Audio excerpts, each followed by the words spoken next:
Buddhism, the concept of Buddhism comes from a great philosopher called Gautam. Gautam के बाद क्या है बताओ पढ़ के. गौतम बुद्ध. बुद्धा नहीं, और वो तो बिल्कुल नहीं. गौतम बुद्ध. क्या ये बच्चा कह रहा है मैं एक बार में समझ जाता हूं. मैं 20 दिन से समझा रहा हूं.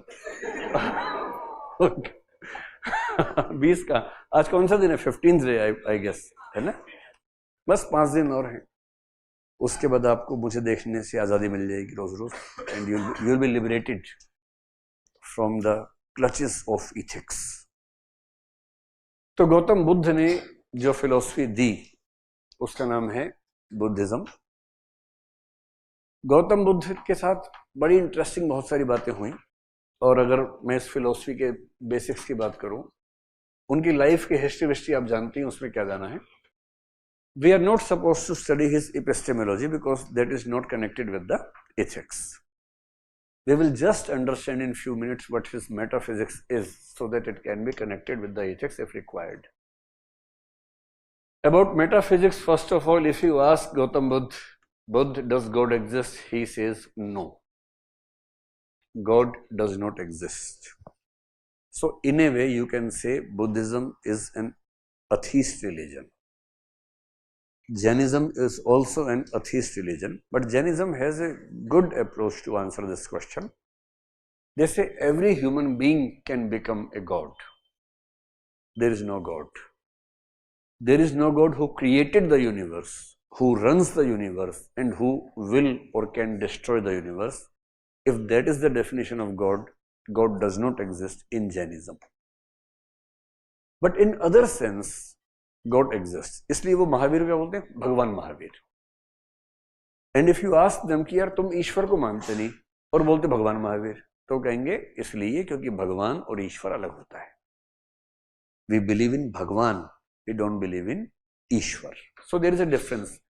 तीर्थंकर अलग है, भगवान अलग है, ईश्वर अलग है. So they have very minute differences in this terms which we are not supposed to study right now. इनसे जब पूछा गॉड है नहीं, बोले नहीं है. तो लोगों ने पूछा अच्छा ये बताओ कि आत्मा है कि नहीं है? बोले वो भी नहीं है. तो बोले फिर ये सब कैसे चल रहा है सिस्टम? तो बुद्ध ने कहा इसकी वजह है stream of consciousness. And Buddha is the first person probably through out the world who is saying that it is just a stream of consciousness. There is no thing और सब्सटेंस कॉल्ड सोल. चारवाक भी आत्मा को नहीं मानते, पर चारवाक का अलग concept है. चारवाक तो सबसे मॉडर्न साबित हो रहे हैं आजकल. वो तो आर्टिफिशियल इंटेलिजेंस के लेवल की बात कर रहे थे उस जमाने में. मैं बहुत सिंपल आपको 2 लाइन में समझाऊं. वैसे ये टॉपिक मेरा बहुत इंटरेस्ट है. मैं बहुत जल्दी इस पर एक बहुत लंबा वीडियो बनाने के मूड में हूं आत्मा के कंसेप्ट पर, क्योंकि ये बड़ा कंफ्यूजिंग कंसेप्ट है. और आधी दुनिया का दिमाग इसीलिए खराब है. सब अपनी आत्मा पकड़ के बैठे हैं जो कि होती नहीं है. तो इसमें बहुत डिबेट्स हैं, बहुत डाउट्स हैं इस पर. तो मैं भी केवल एक छोटी सी बात आपको बता रहा हूं, एक आइडिया रखने के लिए.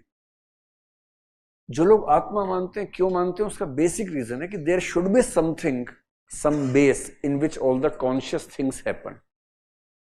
हम सोचते हैं तो हाथ तो नहीं सोच रहा, पैर तो नहीं सोच रहा, माथा तो नहीं सोच रहा, तो कौन सोच रहा है? And sochna is not a quality of physical things. So hand cannot think, hand cannot feel. So if there is something who is thinking and feeling within me, it has to be something other than material things.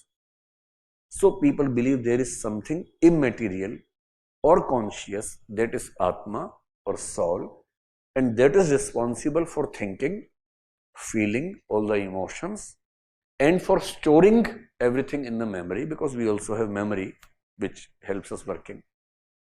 So who remembers everything, who recognizes things, who thinks, who doubts, who feels?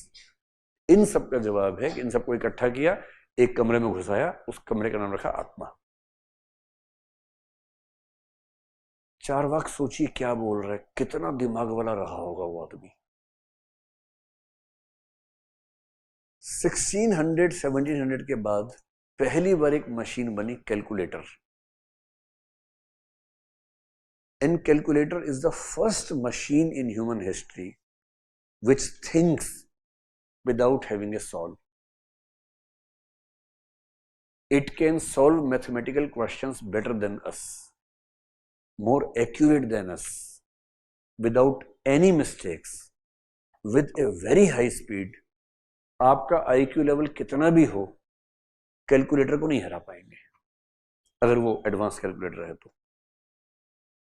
And calculator is just a combination of physical things, it doesn't have a thing called solve. कितने GB की solve लगानी है जी? मेरी 24 GB की solve है, तेरी solve कितने GB की है? मेरी तो 10 टीबी की है। ये थोड़ा ना होता है ऐसे। And then came computers. Computer में क्या है? हार्ड डिस्क है जो मेमोरी संभाल लेती है, सीपीयू है जो लॉजिकल प्रोसेस को देख रहा है, एमयू है मेमोरी यूनिट है जो मेमोरी को देख रही है पूरा का पूरा। उसमें बेसिक इनपुट आउटपुट सिस्टम भी है, इनपुट रिसीव करना आउटपुट देना, वो भी कर रहे हैं जैसे हम करते हैं। And computer works in many fields better than us, चाहे लैंग्वेज का मामला हो, चाहे मैथ्स का मामला हो, डिजाइनिंग का मामला हो, हजार मामले हैं। और अब तो एआई आ गया। और आप लोग खुश होने के लिए ऐसे में कुछ भी लिखते रहिए। सच ये है कि अगले 10-20 साल में ह्यूमन बीइंग को आर्टिफिशियल इंटेलिजेंस इतना बुरी तरह हरा देगी कि कुछ बचने वाला है नहीं। अभी तो उतना दम नहीं है।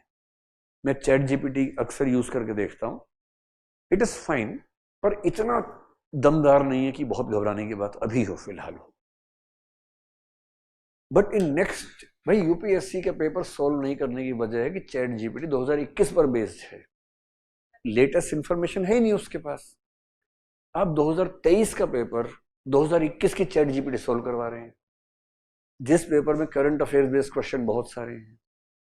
सो you are not defeating chat GPT, you are defeating an older version of chat GPT with a set of questions based after its memory finishes. तो चैट जीपीटी यूपीएससी नहीं कर पाई, इसमें लोग मस्त हैं कि वाह मजा आ गया, चलो भंगड़ा करते हैं, मजा आ गया। अरे भाई उसका डेटाबेस 23 का होने दो ना, उसके बाद देखेंगे करती है कि नहीं करती है। अभी से कैसे खुश हो रहे। और chat GPT is just one platform, ऐसे कम से कम 50 प्लेटफॉर्म्स हैं अलग अलग चीजों के लिए। And if you look at people who are using artificial intelligence in different ways, मैं कुछ ऐसे लोगों को जानता हूं जो इसी दुनिया के लोग हैं, and when they show the results, I mean, anyone can be mesmerized. अब टीवी चैनल्स पे ऐसे एंकर्स आ गए हैं जो एग्जिस्ट ही नहीं करते हैं, रोबोट्स हैं। या रोबोट्स भी नहीं है, केवल एक दिख रहा है बना हुआ, there is no one sitting there, एक सिर्फ इमेज प्रोजेक्टेड है, and that women is speaking just like a normal anchor, and that women does not exist at all.